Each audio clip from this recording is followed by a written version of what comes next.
capítulo 13, versículo 17, e vamos até o 14:31.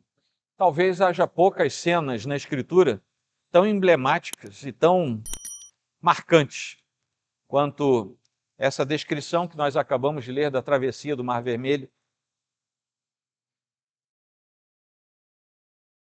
Israel, recém-liberto da escravidão depois de 400 anos, agora se encontra diante de uma barreira intransponível. Deus diz a eles: sai daqui, vai. Eles saem e de imediato chegam a um lugar chamado Etã. E depois prosseguem. É uma descrição minuciosa, com vários milagres descritos aqui. Eu não sei se você prestou atenção em todos eles, mas há vários milagres descritos. Não é o nosso foco esmiuçar todos eles, mas nós vamos pegar esse contexto que vem na sequência do sermão do domingo passado. O presbítero Carlos nos trouxe a reflexão. E agora, depois de tantos episódios marcantes, desde quando Moisés se levanta como salvador daquela porção do povo de Deus que ali estava, depois de tantas coisas, eles agora tinham a possibilidade de, pela primeira vez, pisarem fora do território egípcio. Vamos nos lembrar que eles eram escravos.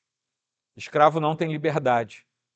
Eles estavam presos havia 400 anos. Portanto, aquela última geração, que foi a que conheceu Moisés, nunca tinha saído dos arredores do local onde eles tinham que viver e trabalhar como trabalhadores forçados, né? Essa narrativa que nós acabamos de ler, ela é mais do que uma lembrança histórica. Ela é o testemunho vivo daquilo que Deus faz em relação àqueles que são parte do seu povo. Deus tem compromisso com o seu povo.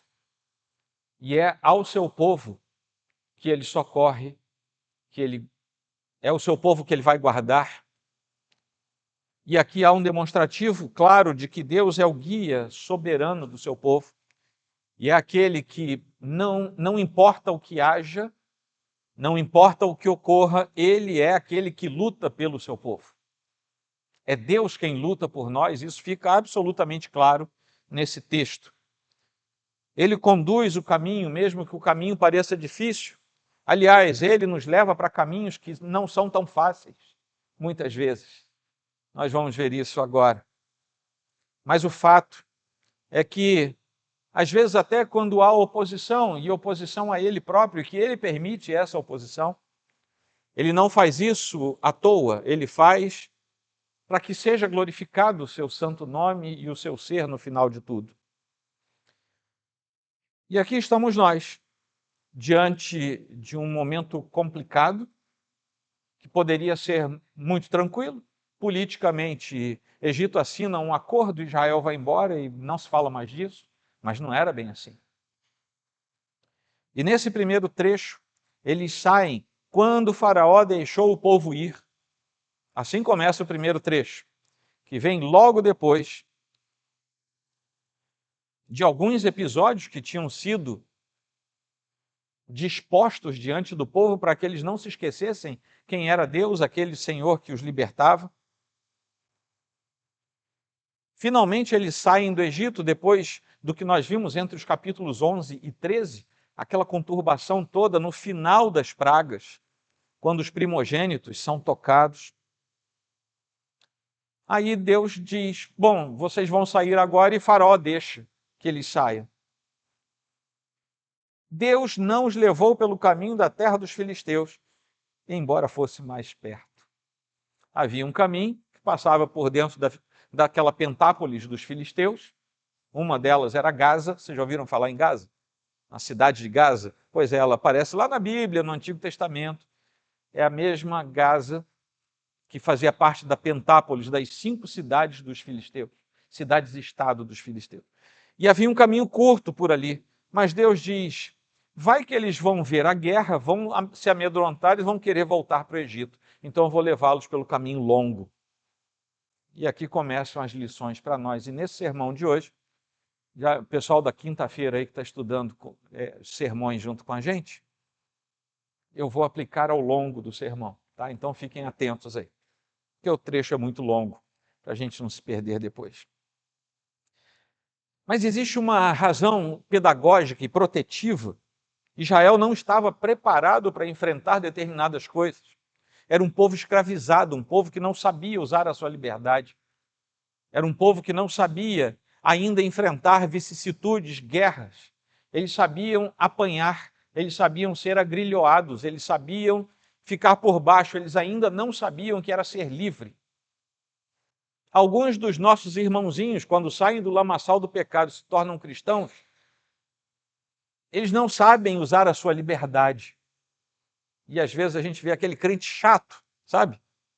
Vocês já viram algum crente chato? Às vezes é isso, simplesmente ele não sabia usar a sua liberdade. E tem outro crente que também, por não saber usar a sua liberdade, entra por um caminho de quase libertinagem na fé. É por isso que Deus às vezes cerceia a nossa caminhada, para que a gente amadureça e saiba usar a nossa liberdade, aquilo que nós sabemos que em Cristo nós fomos livres e verdadeiramente libertos em Cristo. E nós precisamos aprender a usar isso.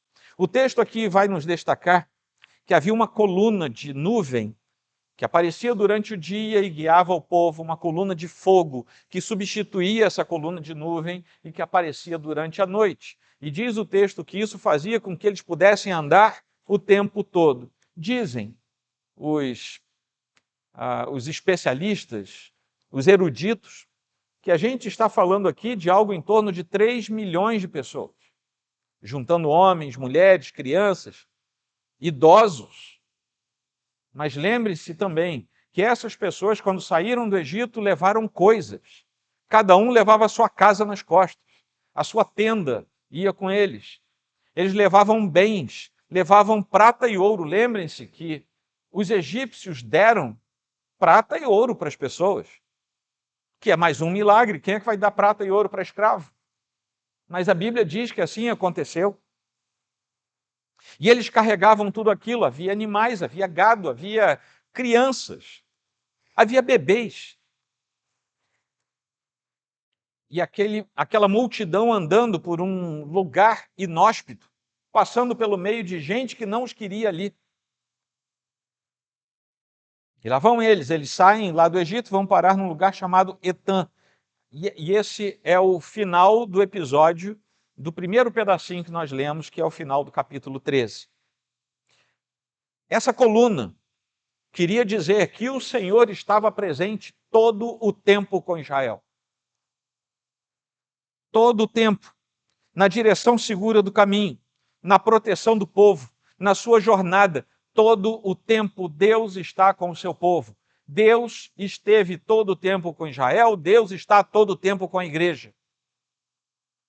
Se você é parte da igreja de Cristo, Deus está com você todo o tempo. Eles param ali diante de um lugar chamado Baal-Zefon. Não temos certeza de onde é, mas nós sabemos que era pertinho, era na entrada do deserto. Eles já estavam num lugar que era inóspito. Vocês imaginem agora, nós somos 140 membros, não sei, por aí. Não estão todos aqui, mas vocês imaginem, aqui deve ter o quê? Umas 90 pessoas? Por aí, 100 pessoas, não sei. Mas digamos que nós resolvamos andar juntos. Vamos passear agora. Vamos à Quinta da Boa Vista e eu vou na frente de vocês. Ali na esquina já vai dar problema. Porque alguns vão conseguir atravessar, outros não vão. Quem não consegue reclama do pastor. O pastor atravessou e não me esperou. Aí quem atravessa fala, por que você é lento? Vem junto com a gente. Vai ter problema aqui na esquina da Rua do Parque, já vai ter problema. Vocês imaginem 3 milhões de pessoas, o coitado do Moisés lá na frente deles. Não é à toa que ele ganhou, né, os artistas de Hollywood ganham aquela marca lá na calçada da fama, né? Ele ganhou uma marca na calçada da fama celeste, né, pela paciência que ele teve em carregar aquele povo. Aquela coluna de nuvem de fogo antecipa a verdade plena que foi revelada muito tempo depois em Jesus Cristo. Assim como Israel tinha sinais visíveis da presença de Deus, nós temos a encarnação do Verbo, o Verbo que se fez carne e habitou entre nós. E todo aquele que vir aquele que é o Filho também verá o Pai. Cristo é o Emanuel, ele é o Deus conosco. E pela sua ressurreição, que se segue à sua morte, e pelo dom do Espírito Santo, ele garante estar conosco todos os dias, até o fim dos tempos. Assim como a nuvem não se apartava do povo, seja nuvem ou seja fogo, aquelas colunas não se apartavam. Cristo não se aparta de nós, porque diferentemente daquele tempo em que a revelação não era completa, era preciso olhar para fora de você para ver uma coluna. Agora, com Cristo morto e ressurreto, com sua obra completa na cruz, aquele que é salvo, lavado e remido no sangue do Cordeiro, olha para dentro de si e lá dentro vê o Espírito Santo que passa a habitar nele. Você não precisa mais procurar do lado de fora, você encontra do lado de dentro. Mas não era algo que você tivesse, é algo que foi posto lá pelo poder do Senhor. O mesmo Deus que andava com colunas para guiar o povo, agora anda em nós para nos guiar todo o tempo. O Deus que nos salva é o mesmo que nos guia. E muitas vezes, Ele não vai nos guiar pelo trajeto mais curto. Ele vai nos guiar pelo trajeto certo, pelo melhor trajeto, que não quer dizer que seja o mais curto. O problema é que o trajeto longo demora mais, pode demorar 40 anos. O problema é que o trajeto longo nos faz demorar a ver as coisas de Deus. Mas se foi o trajeto que Deus nos deu, ele é o melhor, ele é o certo, e nós precisamos ter paciência. Paulo, lá em Romanos 8, eu me lembro de ter pregado isso aqui para vocês. Ele diz que nós precisamos ter paciência. A paciência é um dom que nós podemos e devemos pedir a Deus. Em tempos em que é tudo instantâneo na ponta do dedo, nós precisamos parar, ter paciência e saber que o tempo de Deus é o melhor de todos os tempos. Quando Deus não abre o caminho mais rápido, não é porque Ele se esqueceu de nós, mas é porque Ele nos conhece melhor do que nós mesmos nos conhecemos. Ele escolhe o caminho que forma, Ele escolhe o caminho que modela, Ele escolhe o caminho que resolve a nossa vida. Ele escolheu o caminho para Israel chegar pronto a Canaã e conseguir vencer os canaanitas. Eles aqui estavam tão longe do preparo da guerra que Deus disse: se eles virem uma guerra, eles vão querer voltar para o Egito. 40 anos depois, quando eles entram em Canaã, eles eram aptos à guerra. Deus nos faz aptos, porque Ele nos guia para o local seguro ao final da nossa caminhada. Nós temos que chegar prontos. E por isso é que Deus estabelece caminhos que nos formam e nos modelam. Muitas vezes a vida parece até um beco sem saída, como esses hebreus estavam chegando ali no beco sem saída. Às vezes é um encurralamento financeiro, às vezes são problemas de dúvida na fé, problemas os mais diversos, que nos fazem parecer que nós estamos de fato sem saída. Acabou, não tem para onde eu ir. Faça eu o que fizer, eu não tenho solução. Só que essa narrativa nos mostra que de fato existe um Deus que guia e abre o caminho, onde não há saída. Deus abre o caminho onde não há saída. Ele cria o caminho para a gente passar. O convite do Evangelho é confiar em Cristo, porque quando não vemos o caminho, é esse Cristo que Ele próprio, sendo o caminho, vai nos abrir uma perspectiva de caminho e nós vamos passar em segurança. Amém? Vamos para a segunda parte, porque a partir do capítulo 14, os primeiros 14 versículos, vão nos mostrar que havia oposição, havia a expectativa de glória, havia, conturbação no meio daquele arraial, Porque após conduzir Israel ao acampamento diante do mar, Moisés conduziu em obediência a Deus, vai até Pi-Hairote, fica exatamente em frente ao mar, para todo mundo lá. Era uma área grande, era muita gente. Mas ali Deus vai revelar a sua estratégia. E a estratégia de Deus não foi: eu vou mandar aviões buscar vocês, eu vou mandar barcos buscarem vocês. A estratégia de Deus foi: vou endurecer o coração de Faraó e ele vem aqui tentar pegar vocês.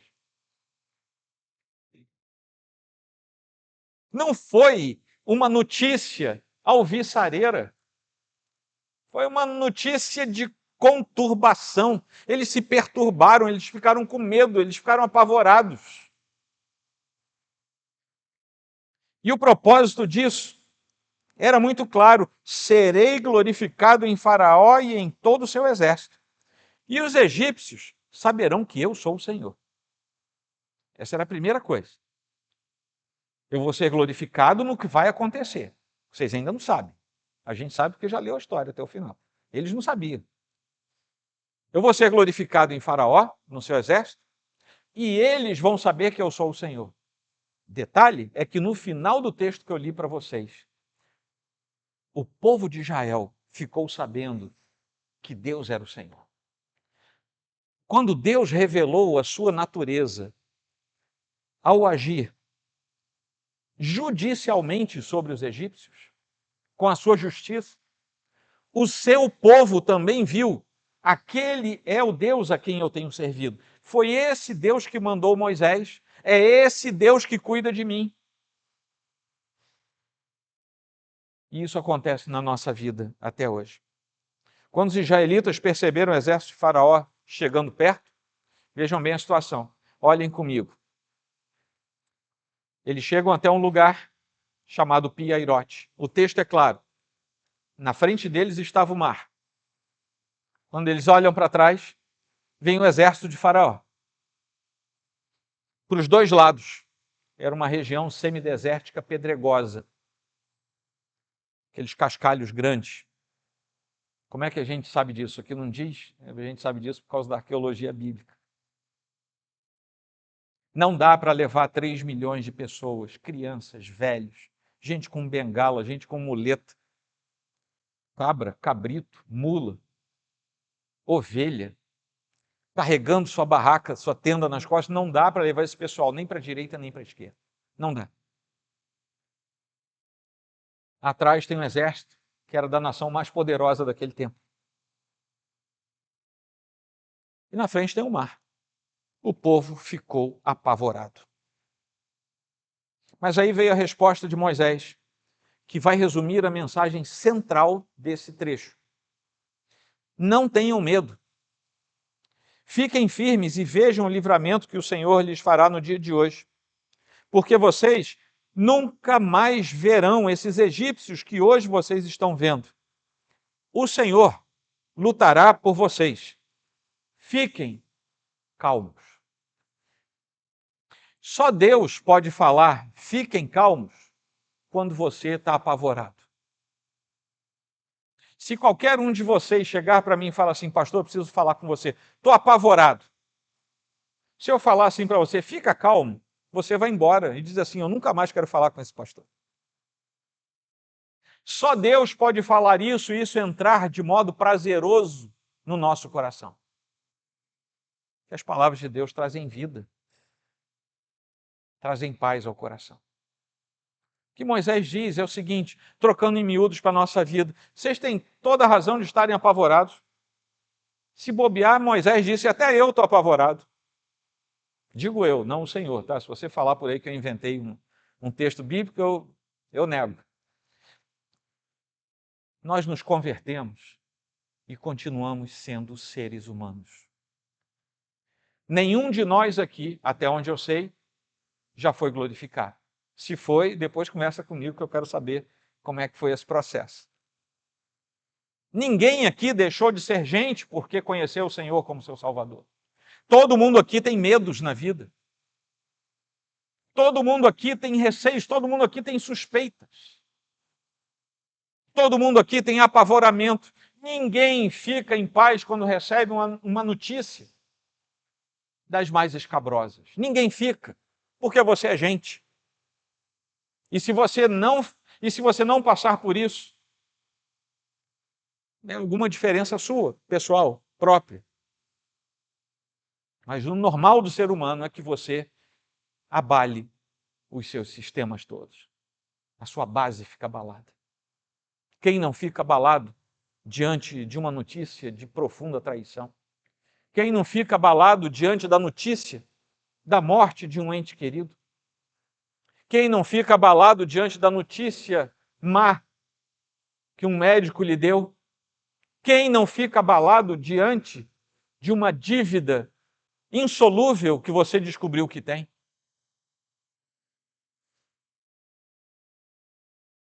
Mas aí é nessa hora que Deus manda alguém dizer para a gente, e quando é Deus que manda dizer, isso entra prazerosa, alegremente no nosso coração, de modo transcendente, porque não é natural. Fica tranquilo, porque você vai ver o que Deus vai fazer, porque é Ele que vai lutar por você. Depois você não vai ver mais esses egípcios na sua vida, nunca mais. Sabe esse bando que está vindo aí atrás? Nunca mais você vai ver. É Deus que luta por você.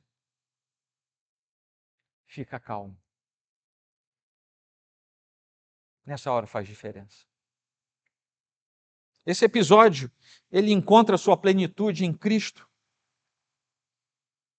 Porque lá na frente nós vamos ver que assim como Deus endureceu o coração de Faraó para que a sua glória fosse revelada no poder de Deus, o Novo Testamento também vai nos mostrar que a oposição contra Jesus fez parte do plano divino. Ela não brota naturalmente do coração daqueles homens maus.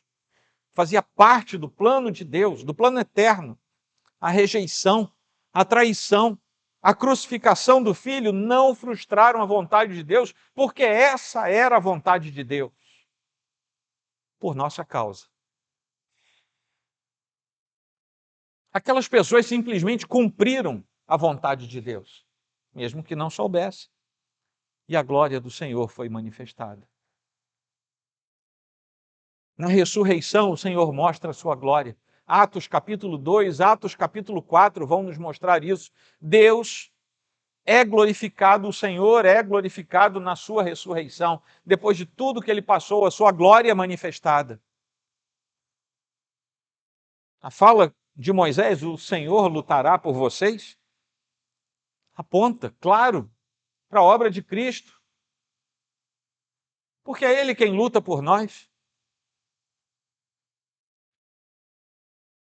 Lá na cruz ele lutou e venceu os nossos maiores inimigos, a carne, o pecado, Satanás. Foi Ele quem lutou por nós, porque nós não teríamos poder para vencer nenhum deles. Israel não conseguia vencer o Egito, nenhum de nós conseguiria vencer o pecado, a carne e Satanás. Nenhum de nós. Ele lutou por nós. Paulo vai falar disso de novo lá em Colossenses capítulo 2, versículo 15. Assim como Israel não podia fazer nada contra Faraó, nós tampouco podíamos fazer nada contra essas coisas.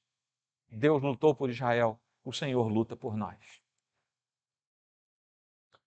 E a gente precisa entender que nem toda oposição significa ausência de Deus. Porque às vezes é justamente nesse contexto que ele mais claramente manifesta a sua glória. Não pelo que vemos ou sabemos, mas porque ele se manifesta. Quando estivermos cercados pelo medo, pela pressão, o chamado que nós vamos receber da parte de Deus é o mesmo. Não tenham medo, fiquem firmes e vejam o livramento que o Senhor lhes fará. E aí a nossa postura muda de desespero para confiança, de tribulação para calma, de agitação para paz, por causa dele. É dele. O Evangelho não é só consolo pessoal. Já seria muita coisa se fosse, mas não é. Também é testemunho público. Porque quando o Senhor manifesta a sua glória em você, é para que outros vejam quem é Deus na sua vida. O Egito descobriu quem era Deus por causa de Israel. E Israel teve certeza de quem era Deus, vendo Deus fazendo o que fez com os egípcios. Quando Deus faz em você, outros estão vendo. E pode ser que a vontade de Deus seja revelada por causa desse ato. E ali ele é glorificado mais uma vez. E essa oposição que nós sabemos que vem contra Deus é sempre vã. Ela sempre morre na praia, igual os egípcios aqui. Disse aqui num trecho que os filhos de Israel viam os egípcios na praia, que a gente pode imaginar que eram os afogados chegando à praia, pelo próprio levar das vagas. O faraó e seu exército foram exemplos de gente que resistiu ao Senhor. O convite para mim e para você hoje é o mesmo. Mas se nós já reconhecemos o Senhor como nosso Salvador e Ele já luta por nós já vencemos essa fase, mas pode ser que aqui haja alguém que frequenta a igreja, é membro de igreja, é batizado, toma a ceia, mas o seu coração ainda não sabe direito quem é Deus. O convite continua aberto para você sossegar o coração e ver quem é Deus de verdade. Amém? Finalmente, terceira parte, que vai do versículo 15 ao 31. Deus salva. E ali houve livramento e mais uma vez houve testemunho de Deus. O clímax dessa narrativa acontece exatamente quando o Senhor ordena a Moisés. Está no começo do versículo 15. Diga aos filhos de Israel que marchem. Deus chega para Moisés e fala assim, você está reclamando de quê, Moisés? Às vezes Deus é mais incisivo. Você está reclamando de quê? Manda esse povo andar. Não foi para isso que eu te botei aqui, Moisés? Fazer esse povo andar? Por que você está clamando a mim? Diga aos filhos de Israel que marchem. Eu sei que alguns de vocês acham que eu sou, às vezes, direto demais, né? Às vezes a gente precisa ser. Nem sempre. Às vezes é porque a gente é pecador mesmo. Mas vejam bem, como é que Deus responde a Moisés? Sério isso, Moisés? Você está de novo me clamando? Você não sabe o que você tem que fazer? Bota o pé na estrada e manda esse pessoal te seguir, rapaz. Em obediência, Moisés estende a mão sobre o mar. Ordem de Deus. E vai aparecer um caminho que não existia. Porque o Senhor enviou um vento oriental. Engraçado que há muitos milagres aqui, nesse texto. Tem muito milagre. Eu falei que não era minha intenção ficar falando deles aqui. Mas esse é um milagre que foi explicado. Raríssimos milagres são explicados na Escritura. Porque houve uma ação também natural, por ordem de Deus, claro, mas houve o Senhor que enviou aquele vento do leste, aquele vento oriental. Mas havia algo natural ali acontecendo sob a ordem de Deus. É um dos poucos milagres que a Bíblia nos dá explicação de como aconteceu. E as águas se abrem. E elas se abrem formando um caminho. O mar se abriu, um paredão de um lado, um paredão do outro. Isso está escrito aqui. Havia como uma espécie de muro, à esquerda e à direita. O povo aqui já estava mais habituado a Deus. Mas tenta imaginar agora você passando no leito da Baía de Guanabara, andando, conseguindo andar. Quando diz aqui a pé enxuto, é que você conseguia andar no leito. Mas devia estar molhado, devia ter peixe se batendo, não sei. Devia ter coisas que são naturais para o leito do mar. E de repente você está andando, e antes de chegar a Niterói, por dentro d'água, só que andando a seco, você olha para um lado, tem 15, 20 metros de água. Você olha para o outro, tem 15, 20 metros de água, elevados. Aquilo deve fazer barulho, aquilo deve roncar, a água faz o seu barulho natural. As vagas continuavam lá em cima, devia ter respingo. Então eles eram presbiterianos, foram batizados por aspersão. Aquilo é amedrontador, o povo, para ser liberto, estava andando por um caminho feito por Deus, mas o povo tinha que ter coragem. Primeiro tinha que andar.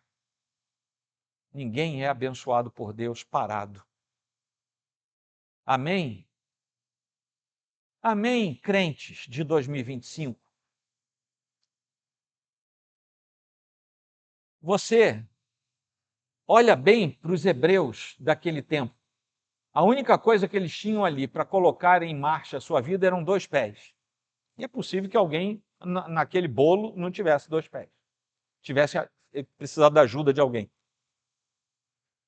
No meio de 3 milhões de pessoas, é possível que houvesse mancos, que houvesse pessoas que tinham, imagina, gente, escravos, apanhando o tempo todo, caía de algum lugar, perdia um dos seus membros. Era possível.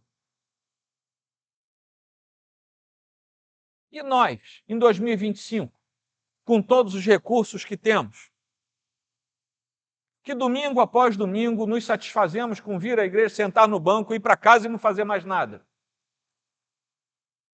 A gente não é alvo das benesses de Deus parado no tempo e na história.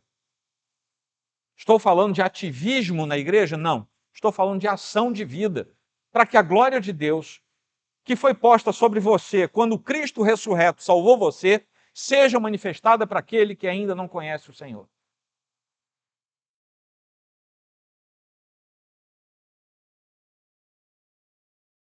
Que aquele seu amém seja repetido agora. Olha como é que ele veio temeroso dessa vez, né? Gente, isso é muito sério. Nós não fomos chamados para bordar as vestes dos santos. Nós fomos chamados para fazer. Alguns fazem dobrando seus joelhos durante a noite, na sua casa, e ninguém sabe. Faça. Alguns fazem com intrepidez, falando para os outros no meio da rua. Faça. Alguns fazem sendo operosos para o bem da comunidade, ajudando. Faça. Mas tudo o que fizer, faça para a glória do Senhor. Só não pode deixar de fazer, porque isso depõe contra a glória do Senhor.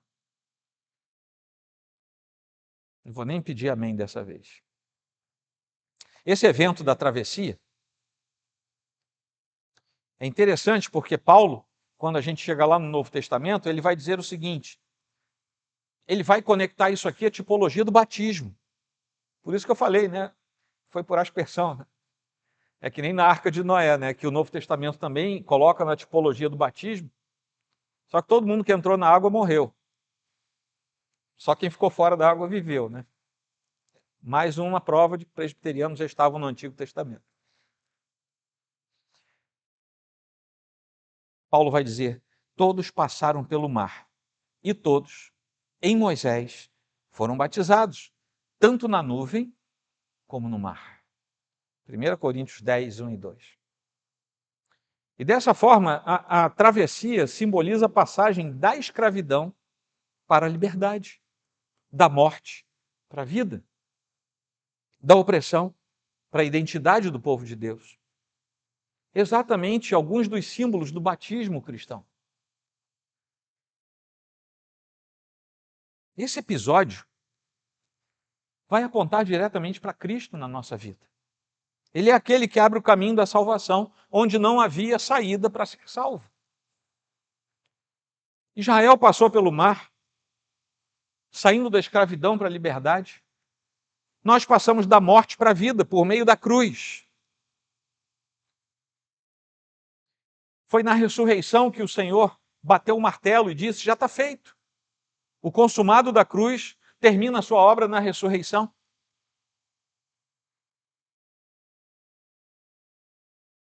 E o batismo cristão vai ser o sinal de que nós fomos unidos a Cristo em sua morte e em sua ressurreição. Isso está lá em Romanos 6, nós já pregamos nesse trecho aqui.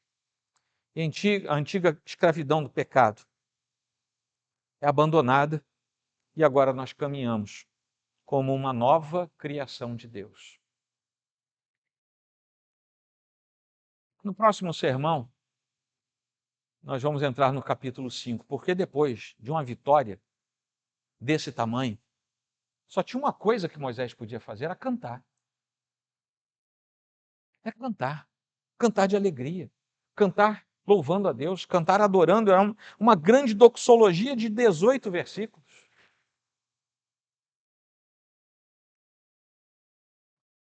Isso também antecipa algo que nós já vimos aqui em outras séries.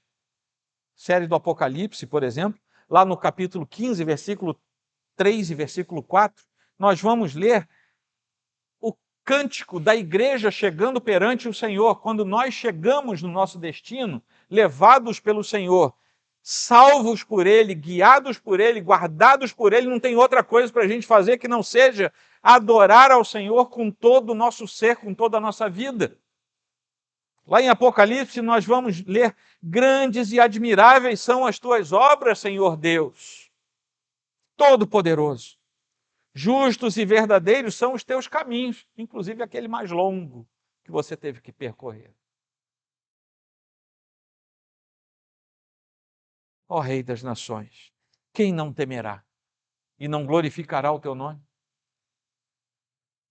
Ó Senhor, pois só tu és santo. Por isso, todas as nações virão e se prostrarão diante de ti, porque os teus atos de justiça se fizeram manifestos. E os atos de justiça de Deus se manifestaram no meio do deserto, quando as colunas vieram para trás do povo.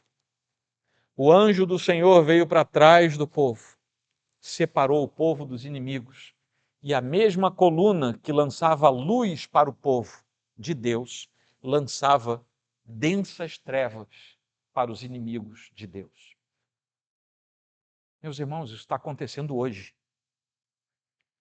O Deus justo e todo-poderoso abriu os nossos olhos e nós vemos a luz do Senhor.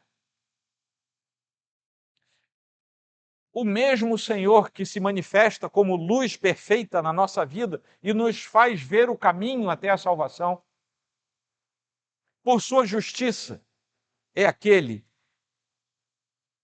que para alguns que têm olhos não devem ver, alguns que têm ouvidos não devem ouvir, porque Deus é justo e só Ele conhece os caminhos de fato.